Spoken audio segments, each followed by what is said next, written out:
Hello नमस्कार दोस्तों। मैं शिवम पटेल आज फिर आप लोगों का स्वागत करता हूं एक नए वीडियो में अपने यूट्यूब चैनल पर जिसका नाम है एडुकेयर हब। ठीक है, आज हम देखेंगे क्वाड्रिलेटरल। मैथ का टॉपिक है क्वाड्रिलेटरल। क्वाड्रिलेटरल के बारे में जानने की कोशिश करेंगे। ठीक है, क्वाड्रिलेटरल अगर देखा जाए तो जितने भी क्वाड्रिलेटरल होते हैं उनके सिर्फ दो ही प्रकार होते हैं, है ना। एक होता है पैरेलल क्वाड्रिलेटरल, एक होता है पैरेलल क्वाड्रिलेटरल, और एक इसके अलग होता है ट्रेपेजियम। ट्रेपेजियम मतलब समलंब चतुर्भुज, समलंब चतुर्भुज, और पैरेलल समांतर चतुर्भुज।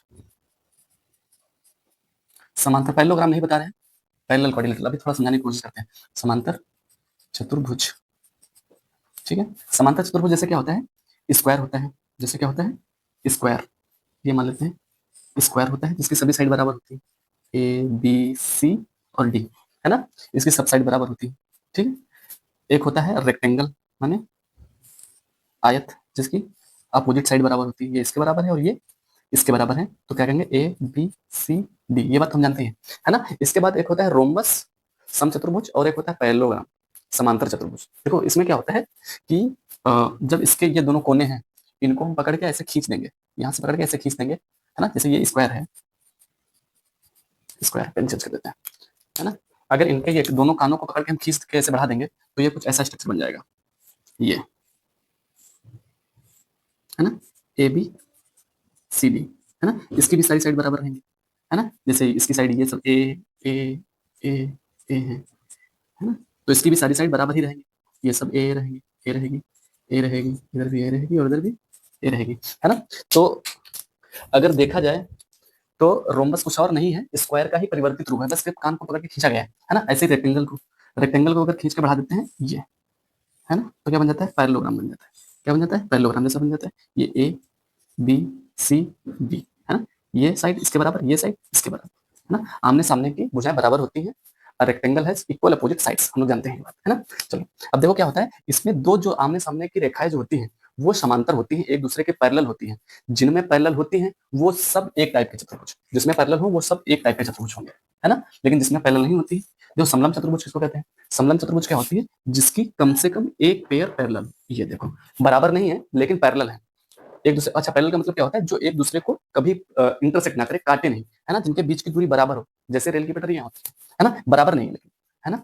ये देखो पूछे दो समांतर तो हैं, पैरेलल तो है एक दूसरे के, लेकिन बराबर नहीं है। ये देखो, ये इसको मिला दिया, है ना, तो ये क्या बन गया, ट्रेपेजियम सीधी। लेकिन इसमें क्या है, इसमें ये इसके समांतर है, ये वाली साइड इसके समांतर जाएगी, पैरेलल जाएगी, और ये इसके, ऐसे ये और ये तो है ही, है ना। ये इसके समांतर है और ये इसके समांतर है, ऐसे ये आमने सामने की भुजाएं समांतर होती है ना। तो जिनमें ये समांतर चतुर्भुज के जितने भी पार्ट होते हैं, इनका क्षेत्रफल सिंपल आधार गुणे ऊंचाई ही होता है। सबका आधार गुणे ऊंचाई ही होता है। जैसे स्क्वायर का आधार गुणे ऊंचाई करेंगे तो ए इंटू करेंगे, ए स्क्वायर हो जाएगा, तो इसका आधार ये ले लेंगे, ऊंचाई ये हो जाएगी। अब ऊंचाई इसकी कहीं भी मान लें, यहाँ से डाल देंगे ऊंचाई तो भी ऊंचाई ही कहलाएगी, इसकी यहाँ से डाल देंगे ऊंचाई ही कहलाएगी, ये एच ही होगा, ये एच ही होगा, है ना। अगर ऐसे ही इसका यहाँ से डाल देंगे तो इसका ये एच हो जाएगा, इसका ये एच हो जाएगा, है ना। तो सबका क्षेत्रफल अगर देखा जाए तो आधार गुणे ऊंचाई ही होता है, इसीलिए इन सबको एक कैटेगरी में रख लिया जाता है, और इसका अलग होता है, इसीलिए इसको पूरी तरीके से कंप्लीटली अलग ही पढ़ेंगे। ठीक है, अब आगे जानते हैं, क्योंकि स्क्वायर को और रेक्टेंगल को हम लोग ढंग से पढ़ चुके हैं, अब जानेंगे हम रोम्बस को और पैरेललोग्राम को, है ना। लिख लेते हैं, ये क्या है, रोम्बस है, ये रोम्बस है, और ये पैरेललोग्राम है। पैरेलल को साइन बना दिया है ना, ये क्या है, पैरेललोग्राम, ठीक है। चलिए आगे बताते हैं पैरेललोग्राम के बारे में। जो अभी हमने बताया था कि जितने भी स्क्वायर है वो रोम्बस नहीं है, जितने भी रोम्बस हैं वो स्क्वायर हैं, ऐसे ही जितने भी पैरेललोग्राम हैं वो रेक्टेंगल हैं, और सारे रेक्टेंगल पैरेललोग्राम नहीं है, ठीक है। अब आगे हम देखते हैं पैरेललोग्राम को बहुत डिटेल में, ठीक है, आराम से देखेंगे पैरेललोग्राम क्या होता है। पैरेललोग्राम बना समझने के लिए सबसे पहले एक पैरेललोग्राम बना लेते हैं। पैरेललोग्राम समांतर चतुर्भुज, है ना, ये रहा,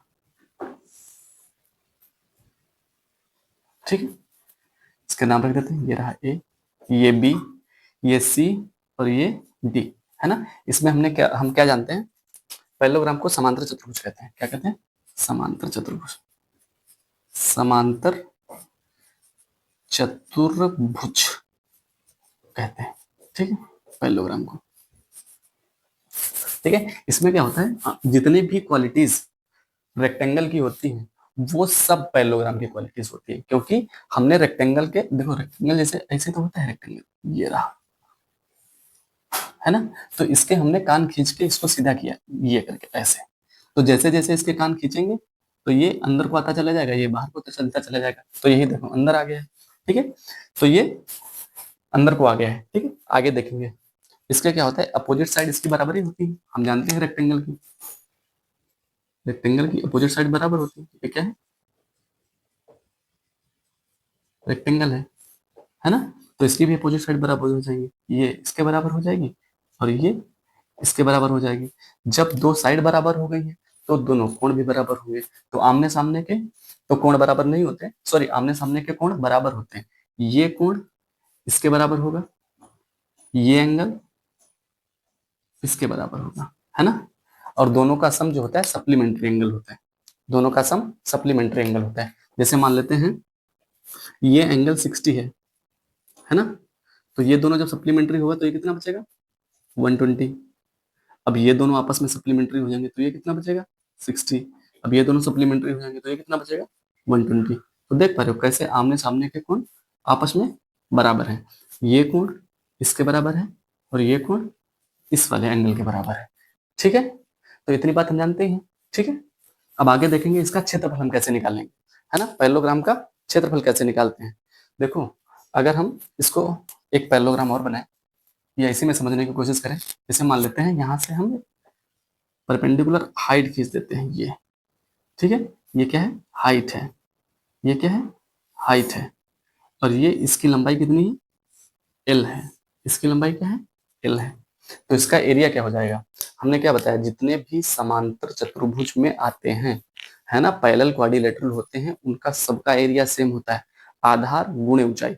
वो बात अलग होती है कि स्क्वायर में रेक्टेंगल में ऊंचाई खींचते हैं तो वो उनकी चौड़ाई के बराबर ही रहता है, तो दिखता नहीं है, लेकिन इसकी जैसे ही हाइट खींच देते हैं तो अलग सी लगने लगती है ना, तो इसका एरिया क्या हो जाएगा, क्षेत्रफल क्या हो जाएगा, तो लिखेंगे एरिया इक्वल्स टू आधार गुणे ऊंचाई, base into height, base into height, सही बात है।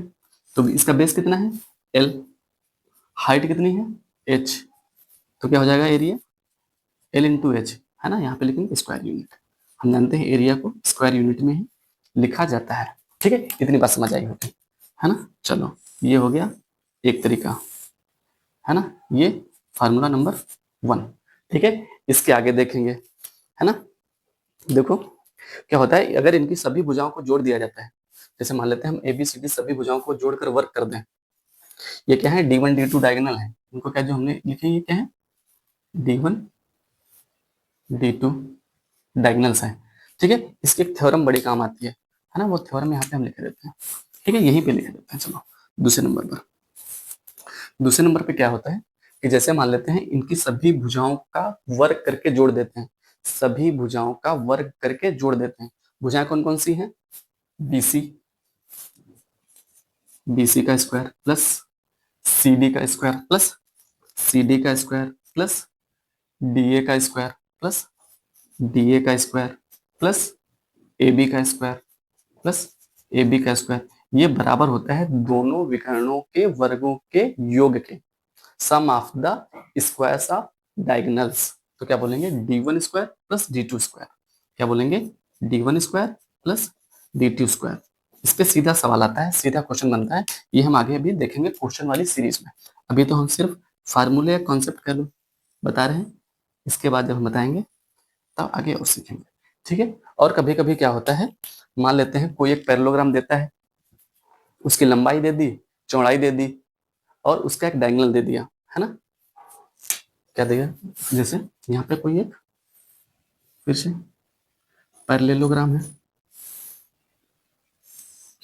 ये साइड इसकी, ठीक है, ये इसके आपस में बराबर है, A B C और D, है ना, जैसे मान लेते हैं इसकी लंबाई दे रखी है L, इसकी चौड़ाई दे रखी है B और बीच से डायगोनल दे रखा है D, है ना, तब देखो लगता नहीं इसकी सब तीनों बराबर होगी, क्योंकि यहाँ पे रेक्टेंगल भी नहीं बन रहा है ना, सॉरी राइट एंगल भी नहीं बन रहा है, अगर राइट एंगल बन रहा होता तो पाइथागोरस थ्योरम चिपका देते, लेकिन वो भी नहीं बन पा रहा है, तो क्या करेंगे, देखो एल अलग है, बी अलग है, डी अलग है।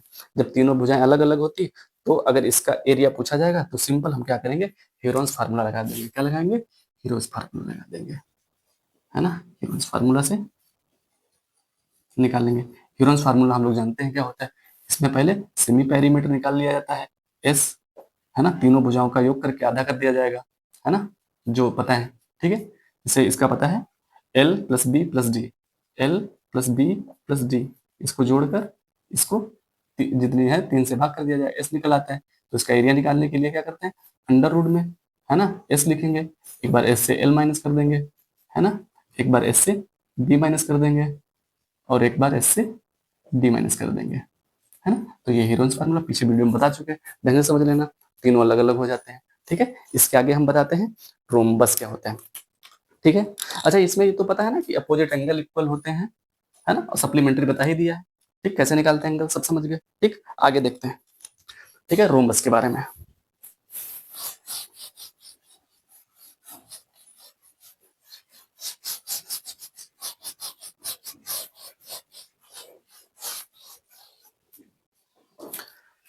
रोम्बस,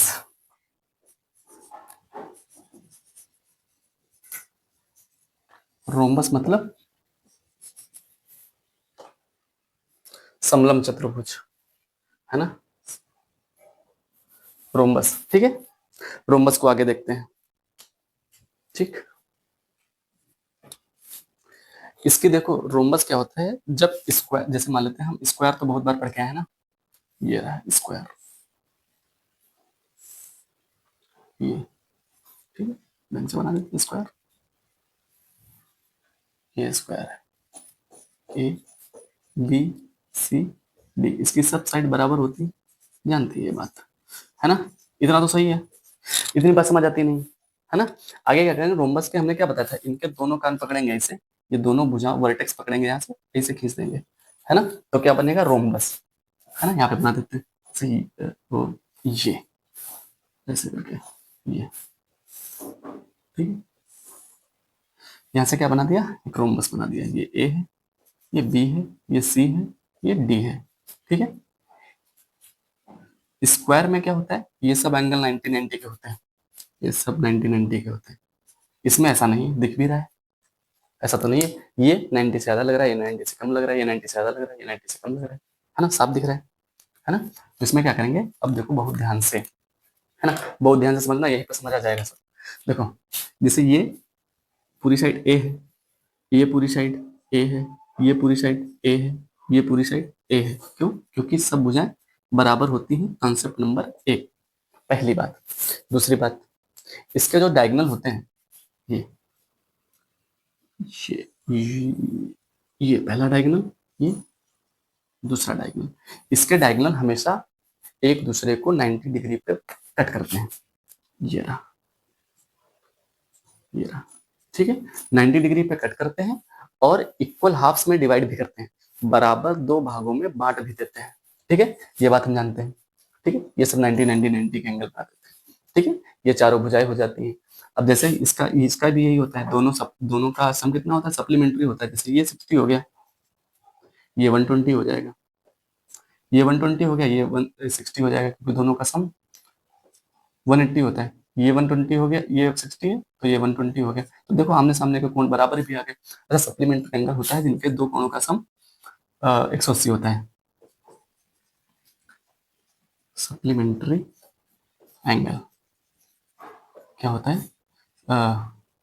एक्स प्लस वाई, दो एंगल्स का सम कितना होता है, 180, है ना, ये होता है सप्लीमेंट्री एंगल, ध्यान रखना है ना। जैसे हम बार बार बोले जा रहे हैं कि सप्लीमेंट्री एंगल होता है, सप्लीमेंट्री एंगल होता है, सप्लीमेंट्री एंगल होता क्या है, ये बात भी तो ध्यान रखनी है। ठीक है, अपोजिट एंगल बराबर होते हैं। अच्छा चलो एक सेकंड पेन लेना है। ठीक है, इसका ये डायगोनल हम कहते हैं D1 था, और इसका ये डायगोनल D2 था।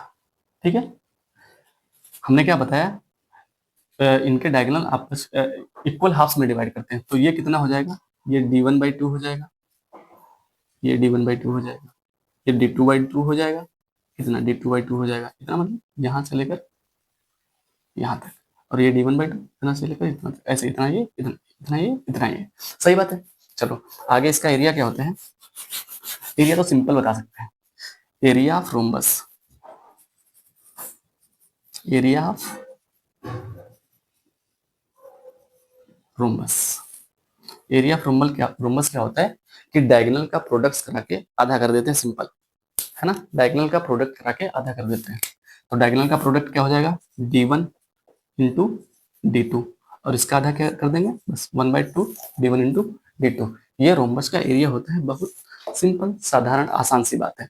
ठीक है, आगे क्या करेंगे, अगर इसकी हमको कभी साइड निकालनी पड़ जाए, है ना, फिगर हम फिर से बताते हैं, बहुत ही आराम से समझाते हैं, इतना रफ करते हैं।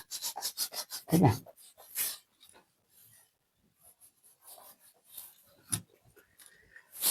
चलिए आगे। ठीक है, रोम्बस,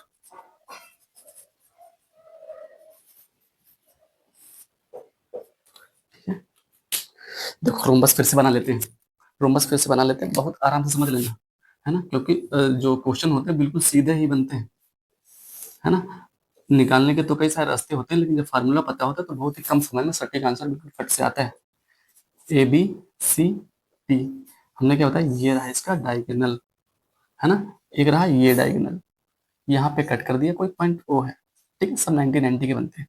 ठीक है, ये डायगोनल d1 है, ये पूरा डायगोनल क्या है, d1 है, ये पूरा डायगोनल d2 है ना, यहाँ पे लिख देते हैं ये d1 है ना, तो इसको दो भागों में डिवाइड कर देगा, d1/2 d1/2, ये डायगोनल d2 है, तो इसको दो पार्ट्स में डिवाइड कर देगा, d2/2 d2/2, है ना, और इसकी सबकी साइड कितनी है, ए, क्योंकि इसकी सभी साइड बराबर होती है, ये रोम्बस का फीचर है, अच्छा फीचर है ना। चलिए भाई, अब इसकी अगर हमको साइड निकालनी है ना, अगर इसकी हमको साइड निकालनी है, ए निकालनी है, तो देखो अगर बहुत ध्यान से देखेंगे यहाँ पे 90 डिग्री बन रहा है ना, तो इस वाले में जितना तो मार्क कर रहे हैं ध्यान से देखना, ये लग नहीं रहा राइट एंगल ट्रायंगल जैसा, समकोण त्रिभुज बनने नहीं बन रहा है, तो क्या बोलेंगे, in the in triangle O B C, क्या लिखेंगे, in triangle O B C, in triangle O B C.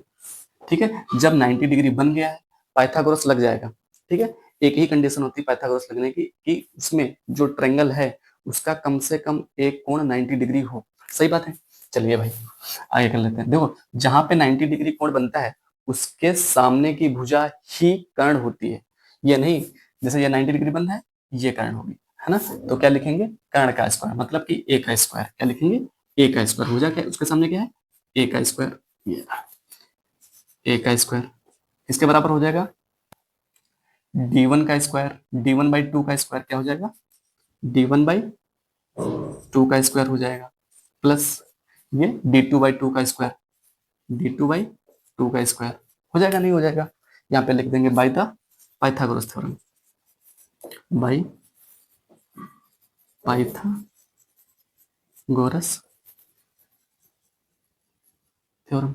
ठीक है, पाइथागोरस थ्योरम से अब क्या करेंगे, देखो भाई ये ए स्क्वायर हो जाएगा इक्वल्स टू d1 स्क्वायर/4 हो जाएगा, प्लस d2 स्क्वायर/4 हो जाएगा, दोनों का स्क्वायर खोल दिया हमने, है ना, तो ये क्या हो गया, ए स्क्वायर बराबर, क्योंकि इनके डिनोमिनेटर बराबर है तो फिर नीचे से लिख लेंगे d1 square plus d2 square, सही बात है, इसके नीचे कुछ नहीं तो 1 ले लेंगे, क्रॉस मल्टीप्लाई करा देंगे, तो क्या बनेगा क्वेश्चन, यहाँ पे आगे देख लेते हैं फार्मूला क्या बनेगा, ये यहाँ पे देखते हैं, 4 से इंटू कराएंगे तो 4a² क्या हो जाएगा, 4a², समझ आ रहा है ना, 4a² इक्वल्स टू 1 से इंटू कराएंगे तो इसमें कोई फर्क नहीं पड़ेगा, d1 square plus d2 square, सही बात है। देखो या तो हम चाहें तो इसको यहीं पे फार्मूला बन गया हमारा, है ना, ये फार्मूला हो गया, ठीक है, चाहे तो यहाँ पे इसको सॉल्व कर सकते हैं, है ना, दोनों का अंडर रूट ले लेंगे, a² ए का हो जाएगा, जिसके इसके नीचे लिखना चाहे तो ये क्या हो जाएगा, ए हो जाएगा, और ये अगर इसके पूरे के अंडर रूट लगाएंगे तो ये तो इस अंडर रूट में ही रहेगा, 4 का बाहर आ जाएगा 2, तो नीचे क्या आ जाएगा 2, ऊपर क्या रहेगा, अंडर रूट में बचेगा एल सॉरी d1 स्क्वायर, क्या बचेगा d1 square plus d2 square, है ना, एक ये भी बन जाता है। कोई भी लगा लो, चाहे ये बता दो चाहे ये बता दो, दोनों ही बराबर है, एक जैसे हैं, बस इसको थोड़ा फर्दर और हमने सॉल्व कर लिया है तो रोम्बस का एरिया निकल आया, सॉरी साइड निकल आई। एरिया हमने बता ही दिया था, डायगोनल का प्रोडक्ट कराएंगे, आधा कर देंगे, वेरी सिंपल। ठीक है, आगे देखते हैं। ठीक है, आगे एक क्वेश्चन करवा दें। चलो, जैसे क्या होता है कभी, पहले इसमें देखो कैसे ट्रिपलेट यूज होती है, एक चीज और समझ लेंगे। एक आसान सवाल सवाल एक थोड़ा अच्छा क्वेश्चन, दो करेंगे, है ना। क्वेश्चन जो है ऐसे हम फिगर में ही बताएंगे। ये देखो, जैसे हमने रोम्बस बना दिया, ये रहा ए बी सी और डी, है ना। ये इसका हमने क्या दे दिया, एक डायगोनल दे रखा है। D1 कितना है, मान लेते हैं 8 सेंटीमीटर है ना। और इसकी साइड कितनी है, भुजा ए दे रखी है हमने 3 सेंटीमीटर, है ना। सॉरी, हमने देखो एक सेकंड, ये यहाँ पे है डायगोनल, ठीक, डायगोनल 8 है, ठीक है, D1, और दूसरा डायगोनल 10 है, D2 कितना है 10 है, ये वाला कितना है 8 है, ये कितना है सब सेंटीमीटर में है ना, और ये 10 है, ये 10 है, तो 8 है, इसको दो इक्वल पार्ट में डिवाइड कर देगा तो ये इतना कितना हो जाएगा 4, ये कितना हो जाएगा 4, ठीक है, ये 90 डिग्री बनेगा, है ना। और दूसरा डायगोनल हमने दे रखा है 6 मान लेते हैं, दूसरा डायगोनल कितना है 6 सेंटीमीटर है, कितना है 6 सेंटीमीटर है, तो ये 3 हो जाएगा, ये 3 हो जाएगा, है ना। तब देखो, अब हमको साइड पूछ लिया, है ना, find out the side of the rhombus, है ना, find out side of the rhombus, side of the rhombus. देखो क्या है, दोनों डायगोनल दे रखे हैं, एक डायगोनल 6 सेंटीमीटर का है, एक 8 सेंटीमीटर का है, दोनों को हमने इक्वल टू हाफ्स में डिवाइड कर दिया, तो एक 4 सेंटीमीटर हो गया, एक 4 सेंटीमीटर हो गया, एक 3 सेंटीमीटर हो गया, एक 3 सेंटीमीटर हो गया, है ना। तो अब हमको साइड पूछ रहे हैं, क्योंकि हम जानते हैं इनकी सबकी साइड बराबर होती है, ये ये ये, है ना। तो साइड क्या हो जाएगी, पाइथागोरस थ्योरम ही लगा देंगे, है ना। तो क्या लिखेंगे, ए स्क्वायर, साइड निकालने ए स्क्वायर इक्वल टू 4 का स्क्वायर, है ना, प्लस 3 का स्क्वायर, ए स्क्वायर कितना हो जाएगा, 4 4 जा 16 होता है, सॉरी यहाँ पे 3 का स्क्वायर, है ना, 3 3 जा 9 होता है, ए स्क्वायर इक्वल टू 69 25 होता है, ए इक्वल टू कितना हो जाएगा √25, है ना, तो कितना आ जाएगा 5 सेंटीमीटर, है ना। ये कितनी आ जाएगी, भुजा कितनी आ जाएगी 5 सेंटीमीटर, है ना। यहाँ पे ट्रिपलेट यूज कर सकते हैं हम लोग, है ना। ट्रिपलेट का फार्मूला हम बता देते हैं आपको फिर से एक बार, ट्रिपलेट्स, है ना। जैसे यहाँ पे देखो, यहाँ पे 4 दिख गया था, यहाँ पे 3 दिख गया था, तो ट्रिपलेट एक होती है 3 4 5, है ना, 3 4 5 की ट्रिपलेट बनती है 3 4 5 की, है ना। कैसे बनती है ये दो बताया था। देखो, ट्रिपलेट बनाने का तरीका क्या होता है, सिर्फ 3 है, इसका स्क्वायर कर देंगे, 3 का स्क्वायर कितना होता है 9, यहाँ पे लिख लिया, 9 में एक जोड़ के आधा कर देंगे और 9 में एक घटा के आधा कर देंगे, जोड़ के आधा करेंगे तो 5 आ जाएगा और घटा के आधा करेंगे तो 4 आ जाएगा, है ना। तो ऐसे ही 5 को कर सकते हैं, 5 का स्क्वायर कितना होता है 25, एक घटा के आधा, 25 में एक जोड़ के आधा, है ना, इसमें 12 हो जाएगा और इसमें 26 का आधा 13 हो जाएगा, ये ट्रिपलेट होती है ना। अगर ऐसे क्वेश्चन देखेंगे कि यहाँ पे हमको 5 12 दिख गया तो ये पक्का 13 होगा, है ना, 4 3 दिख गया तो ये 5 ही होगा, ठीक है। इसको हम आसानी से, अगर एमसीक्यू टाइप का क्वेश्चन आता है तो हम इसको आसानी से बना सकते हैं, ठीक है। अगर इतनी जानकारी आप लोगों को पसंद आई हो और हमारा वीडियो आपको अच्छा लगता हो तो हमारे वीडियो को लाइक करें, चैनल को सब्सक्राइब करें। थैंक यू, धन्यवाद, मिलते हैं नेक्स्ट वीडियो में। Thank you.